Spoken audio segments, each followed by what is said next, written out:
Publié le 13 février 2024, le rapport de l'Institut national des statistiques révèle que l'inflation au Cameroun a encore grimpé.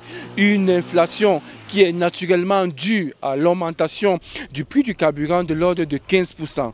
Pour essayer de juguler cela, l'État a pris un certain nombre de mesures, notamment l'augmentation de 5% sur le salaire du personnel de l'État et des militaires. Il y a également un ajout de 60% pour ce qui est de l'allocation familiale. Est-ce que ces mesures aident à juguler le coût de vie au Cameroun? La question reste posée. Que faut-il faire pour les jours à venir? Nous avons posé la question à Philippe Swab qui nous apporte tout l'éclairage autour des questions économiques, des questions de finances et de la structuration autant pour moi, de ce à quoi les Camerounais doivent s'attendre dans leur quotidien.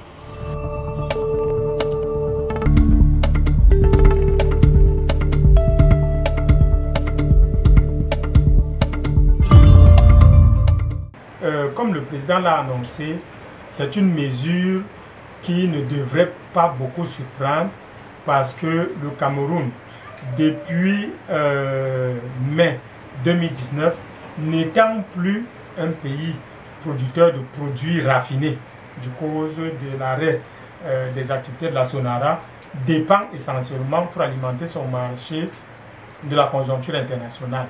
Et donc, à partir de ce moment-là, le niveau relativement haut du prix à l'international oblige le Cameroun à supporter, n'est-ce pas, un poids toujours plus important en termes de soutien des prix à la pompe parce que la politique du gouvernement, c'est de bloquer les prix à la pompe.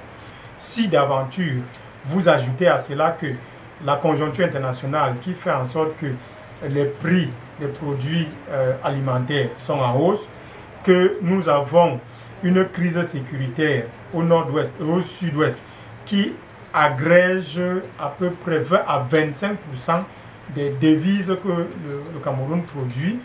Et donc, quand vous enlevez tout cela, les marges de manœuvre du gouvernement sont extrêmement limitées. Et donc, malheureusement, même s'il en avait l'envie pour les questions de politique interne et tout le reste là, au point comptable, ce n'était plus tenable.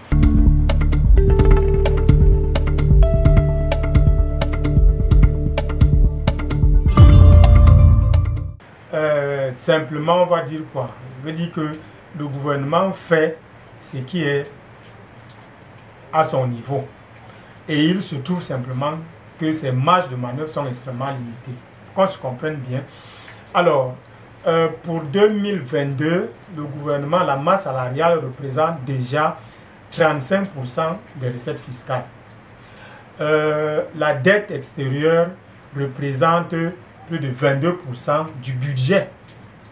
Et si vous prenez le budget de fonctionnement, il ne reste plus grand-chose pour le fonctionnement de l'État.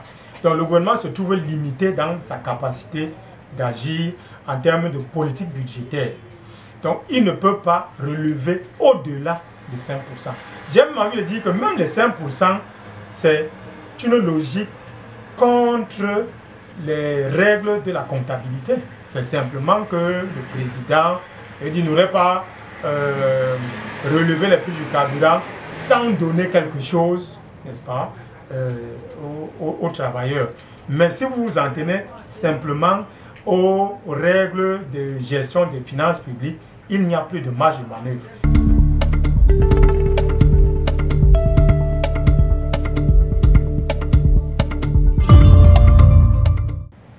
Depuis pratiquement 10 ans, chaque Camerounais qui vit au Cameroun doit savoir que chaque année sera plus dur.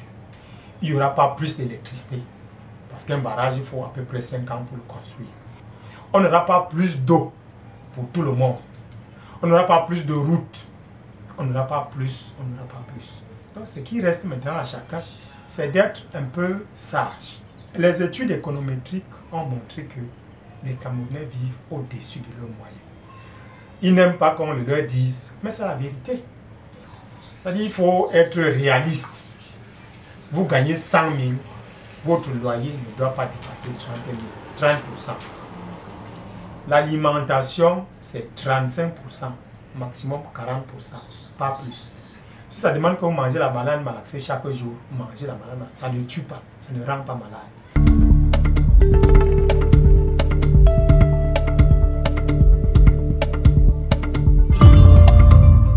Oui, ça c'est une question de politicien. C'est-à-dire que toi, le citoyen, c'est une affaire de rapport de force. Quelle est ta capacité à faire infléchir l'État? Elle n'est pas nulle, mais elle est limitée. C'est aux politiciens, et j'ai envie de dire, pas à ceux qui profitent de cette situation. C'est à ceux qui n'en profitent pas, que nous pourrions considérer ici comme des opposants. Ça a de nous dire que bon, quand nous on sera là, on ne fera pas pareil. Et tu peux pas demander à ceux qui sont là, qui en profitent, de dire que on ne va plus rouler dans les grosses voitures, on ne va plus, je sais pas, avoir tous les avantages. Ce serait souhaitable. Mais comme ils sont des humains, il faut partir sur le principe qu'ils n'ont aucun intérêt à faire ça.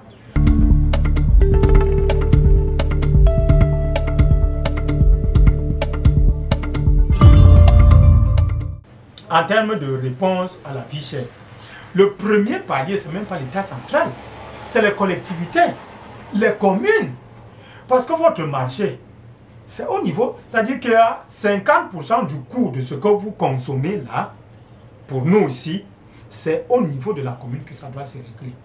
Parce que c'est le maire qui est supposé, surtout que nous sommes en contexte de décentralisation, c'est lui qui est supposé aller mobiliser les paysans, mais plus largement les producteurs, pour leur dire, moi, je vous aménage un espace pour venir vendre, vous êtes sûr de vendre à tel prix, je m'oriente, je m'engage à vous amener la clientèle. Regarde ce qui se passe sur le cacao. C'est un exemple. Qu'est-ce que le ministre a fait? Le ministre commence à dire, écoutez, vous n'avez plus besoin de courir derrière les acheteurs. Je m'engage à vous apporter les acheteurs à la condition que vous vous engagez à produire suivant tel standard. Et une fois que tout le monde a mis là, personne n'a plus besoin de livrer son cacao non bien conditionné à ce qu'on appelait autrefois les copseurs. Or, nous avons un premier problème, c'est qu'il y a un déficit de production. En fait, on ne produit pas grand-chose déjà. Nous sommes beaucoup trop nombreux, tout le monde a des terres de campagne. Nous sommes restés dans l'idée que le Cameroun est un pays agricole. Mais personne ne se pose la question, mais qui produit exactement?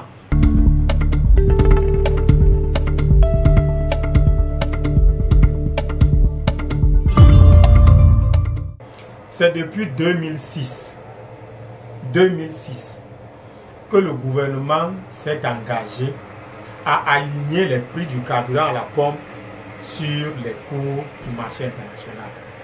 Le point d'achèvement étant arrivé et l'annulation de la dette a fait que ça a laissé des marges de manœuvre au gouvernement qui a donc estimé qu'il avait les moyens maintenant de recommencer à subventionner.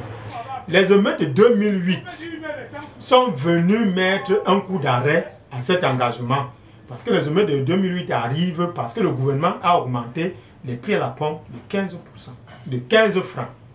N'est-ce pas? Donc, la crainte qu'il y a eu avec les discours sur les apprentis sorciers et tout ça a fait que le gouvernement a décidé donc de bloquer les prix à la pompe pour que les gens ne prennent plus prétexte sur l'augmentation du prix pour manifester tout le reste. Mais c'est ça l'engagement.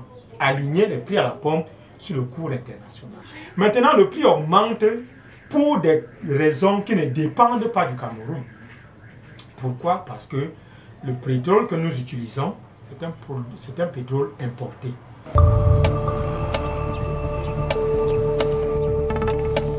La conjoncture de plus en plus difficile au Cameroun impose au peuple camerounais, mieux encore aux Camerounais lambda, aux revenus modestes, moyens, de faire un certain nombre de restrictions. Chacun doit apprendre ou encore se mettre dans une certaine école de vivre net avec ses moyens pour essayer de faire face à cette inflation qui, il faut le rappeler, ne va pas s'arrêter à ce niveau. Elle va continuer de grimper au fur et à mesure que le prix du pétrole ne va pas rester statique.